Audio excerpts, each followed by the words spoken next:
nkomeza kubazanira amakuru atandukanye.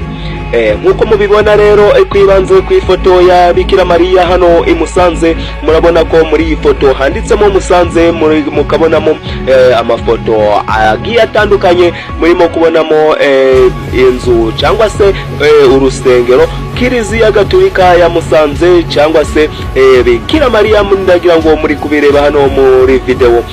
Nkuko mubyumva rero cyangwa se nkuko mugiye kubyumva hano, tubazaniye amakuru meza ku bakristo cyangwa se abaturage batuye inosi cyangwa se batuye u Rwanda rwose. Reka twitse gatoya tugaruke ku makuru arimo kuvugwa rero muri aka kanya hano i Musanze, amakuru yerekeranywe na Bikira Mariya.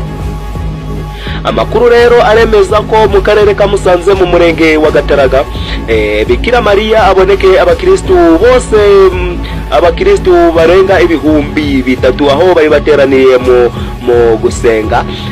Bikira Mariya rero urabona ko arimo mu bicu muri iyo foto, aho twazuminze ifoto tukagerageza kuyizana, ndagira ngo muri kubireba neza.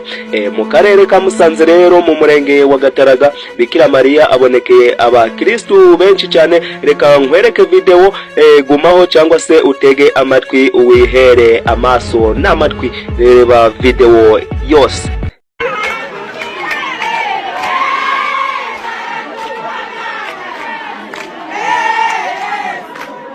Bikira Mariya yabonekeye hano muri Musanze.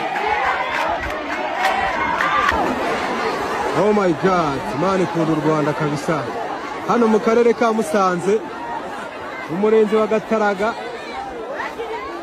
ahantu nkuko mubyiboneye n'amaso rero, bundagira ngo murabona ko Bikira Mariya yagaragariye cyangwa se yerekaniye hano mu murenge wa Gataraga mu karere ka Musanze mu ntara y'Amajyaruguru, aho mubonye abakristo barimo gutera impundu, abashoboye gutera impundu, abandi bakaririmba, abandi abagakoma amashi.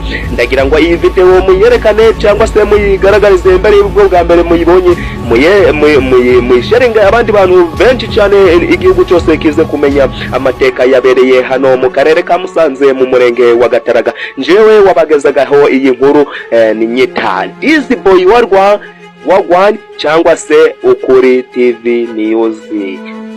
Ndabakunda cyane, ciao ciao. Iyi video yihe abandi bantu benshi bayikurikire.